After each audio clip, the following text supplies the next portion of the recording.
अस्सलाम वालेकुम। आप देख रहे हैं के न्यूज चैनल इंटरनेशनल। खबरों का सिलसिला आगे बढ़ाते हुए लिए चलेंगे आपको फैसलाबाद, जहां आईटी की स्टूडेंट शानजा मुनीर ने ऐसे जूते इजाद किए हैं जिनके आगे सेंसर और कैमरा लगा हुआ है, जो कि खास तौर पर नाबीना अफराद को मदद देने के लिए तैयार किए गए हैं।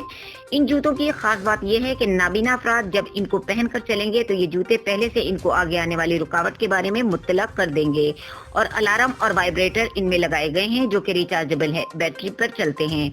जूतों की लागत 12,000 रुपए है, जो कि हुकूमती ताउन के बाद यकीनन इससे बहुत कम हो जाएगी। आइए शानजा की इस इजाद पर उसे खराजे तहसीन पेश करते हैं। पाकिस्तानी स्टूडेंट एक होनहार हैं, हमें चाहिए कि हम उनको उनकी इजाद पर दाद तहसीन पेश करें।